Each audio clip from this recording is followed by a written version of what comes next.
বসে আছো? কি এমন টেনশন করছো, তোমার মুখের দিকে তাকানো যায় না?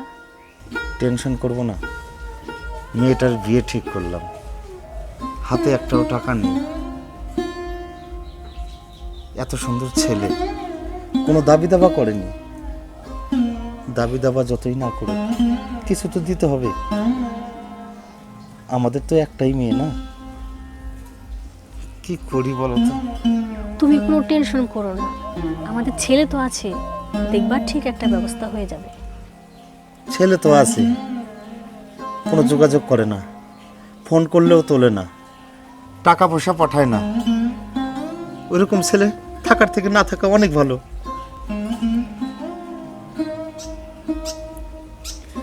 কথা তো তুমি ঠিকই বলেছো, কিন্তু শুনতে লাগে খারাপ। ছেলেটা কবে থেকে একটু খোঁজ খবর নেয় না, আমরা কেমন আছি না আছি। এক কাজ করলে হয় না? বোনকে তো ও খুব ভালোবাসে, সীমারে বলো ওর দাদাকে ফোন করতে। তুমি ঠিকই বলেছো, আমি সীমাকে ডাকি। সীমা, ও সীমা, কোথায় গেলি? এদিকে আয় তো একটু। হ্যাঁ মা, তুমি ডাকছো?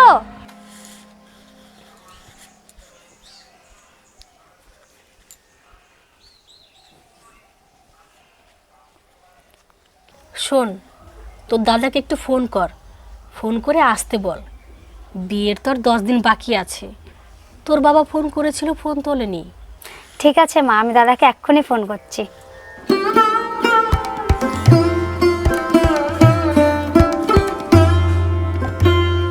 হ্যালো দাদা, কেমন আছিস? হ্যাঁ আমি ভালো আছি। হ্যাঁ বাবা মাও ভালো আছে। দাদা, একটা ভালো খবর আছে, বাবা আমার বিয়ে ঠিক করেছে। তুই তাড়াতাড়ি বাড়ি চলে আয়। ও, তুই পরশুদিনই আসবি? আচ্ছা ঠিক আছে দাদা, রাখছি। তুই কিন্তু সাবধানে আসিস।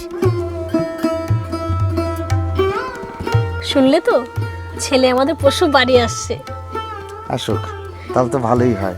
তুমি আর টেনশন করো না। আচ্ছা, আমি মাঠ থেকে আসি একটু। আচ্ছা।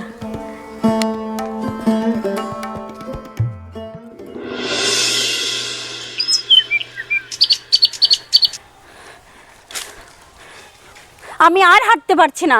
আর কত দূর তোমাদের বাড়ি? প্রায় এসে গেছি, আর একটু কষ্ট করো। ছি ছি, কি বাজে রাস্তা, একটা গাড়ি টোটো কিচ্ছু পাওয়া যায় না।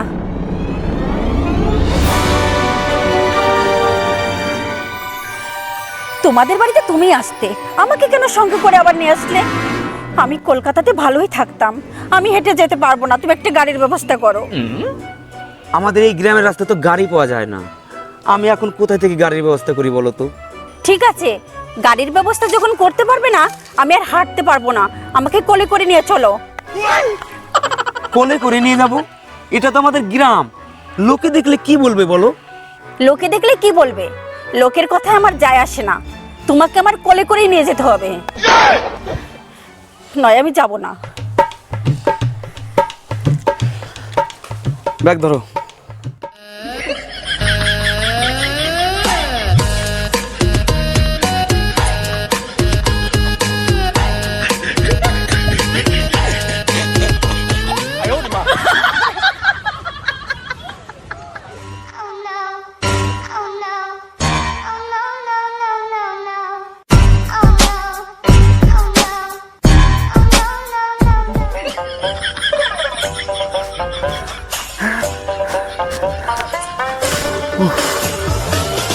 নামালে কেন আবার এখানে? এই তো, এই তো আমাদের বাড়ি, বাড়ি চলে এসেছি। এইটা তোমাদের বাড়ি? হ্যাঁ, চলো একটু হেঁটে চলো। তোমাকে যদি কোলে করে নিয়ে যাই, বাড়িতে তো মা বাবা আছে, তারা কি ভাববেন? আসো।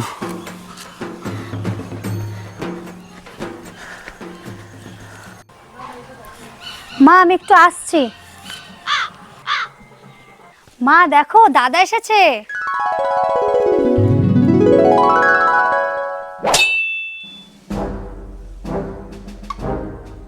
মা ভালো আছো? হ্যাঁ ভালো আছি। এ কে বাবা? এ তোমাদের বৌমা। বৌমা? দাদা, তুই যে বিয়ে করেছিস, বাড়িতে একবার বলার প্রয়োজন মনে করলি না? মা, বিয়েটা হঠাৎ করে হয়ে গেল তো, তাই তোমাদের বলতে পারিনি। তুমি এত ভয় পাচ্ছ কেন গো? অন্যায় তো কিছু করনি, বিয়ে করেছো। আর শুনুন, অনেকটা পর জার্নি করে এসেছি, আমার এখন আর বক বক করতে ভালো লাগছে না। মীনাক্ষী, চুপ করো, মায়ের সাথে এইভাবে কথা বলো না। কেন চুপ করব? আমি কি খারাপ কথা বললাম? যেটা সত্যি সেটাই তো বলেছি। শুনুন, আমি শুনেছি গ্রামের মানুষেরা নাকি নতুন বউদেরকে বরণ করে ঘরে তোলে, সেদিকে তো কোনো লক্ষ্য নেই। বৌদি, গুরুজনদের সাথে কিভাবে কথা বলতে হয় তুমি শেখোনি? দেখেছো তুমি? তোমার বোনের এত বড় সাহস যে আমাকে অপমান করছে, তাও আবার তোমার সামনে। ছাড়ো না, মাকে প্রণাম করো।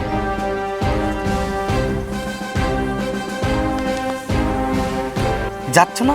যাও। ওই প্রণামটা আমি করতে পারবো না। তুমি জানো না ঝুঁকলে আমার বেবির কষ্ট হবে? এই তুমি ঘরে চলো তো।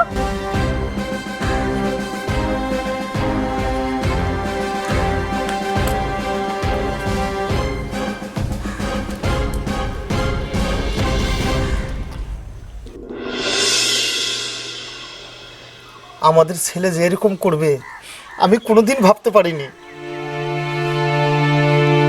ভেবে আর কি হবে, যা হবার তো হয়ে গেছে। সেই জন্যই ফোনটা তুলছিল না। সেটা তো এখন বুঝতে পারলাম। কত কষ্ট করে ছেলের লেখাপড়া শেখালাম, তোমার গয়নাগাটি পর্যন্ত বিক্রি করে দিলে, চাকরিও পেল। ভাবলাম এইবার হয়তো আমাদের দিন ঘুরবে। ওইসব চিন্তা ভাবনা আর করো না, যা হবার তো হয়ে গেছে। মেয়েকে এখন কি করে বিয়ে দেবা সেই চিন্তা করো। এক কাজ করি, ছেলেকে ডাকি। না না, তুমি ডেকো না, আমি ডাকছি। বৌমার সামনে ওইসব আলোচনা করো না, তুমি ওই দিকে যাও, আমি ছেলেকে ডেকে দিচ্ছি। ঠিক আছে, যাও।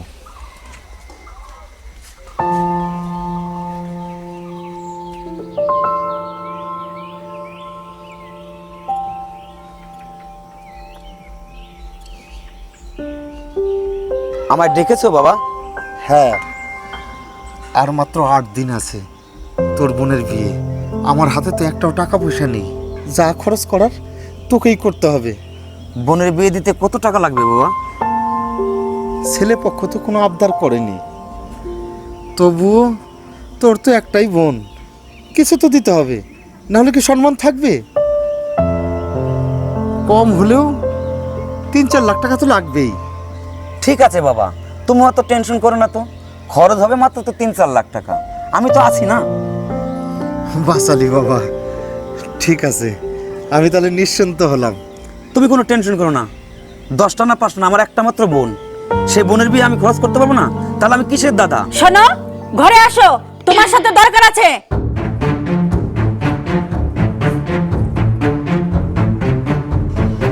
বাবা, আমি একটু আসছি।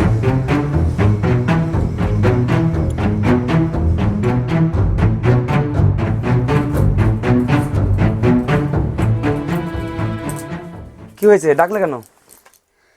আমি আর এক মুহূর্ত এই বাড়িতে থাকবো না, এক্ষুনি চলো। যাবো মানে? কেন, কি হয়েছে? কিছু আর বাকি আছে? তোমার বাবাকে তুমি কেন বললে যে আমি থাকতে তুমি কোনো টেনশন করো না? মানে বিয়ের সমস্ত খরচ তুমি নিজে দেবে নাকি? শোনো মীনাক্ষী, একটু বোঝার চেষ্টা করো। সীমা আমার একমাত্র বোন, আমি ওর বড় দাদা, আমাকে তো দিতে হবেই। চুপ করো তো। তুমি সবকিছু তোমার বোনের দেবে তাই নাকি? তোমার টাকা পয়সার দরকার নাই? আর কতদিন ঘর জামাই থাকবে? তোমার লজ্জা করে না? আমার বাবা তোমাকে কি বলেছে? তুমি নিজে 10 লাখ টাকা জোগাড় করো, তো বাবা তোমাকে বাড়ি করার জন্য আরো 20 লক্ষ টাকা দেবে। না কি ভেবেছো তুমি যে সারা জীবন ঘর জামাই থাকবে? থাকতেও তো পারো। ঘর জামাই কারা থাকে জানো? ছোট লোকের বাচ্চারা। চুপ করো মীনাক্ষী, মা বাবা শুনলে কষ্ট পাবে। শোনো, শুনলে আমার বয়েই গেছে।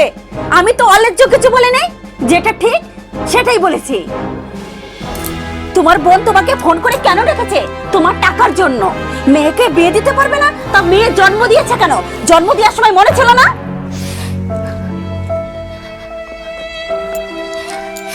কাঁদিস না মা, তুই দেখিস তোর বাবা তোকে ঠিক বিয়ে দেবে। আর একটু সময় আমি এখানে থাকতে চাই না। ব্যাগ ধরো।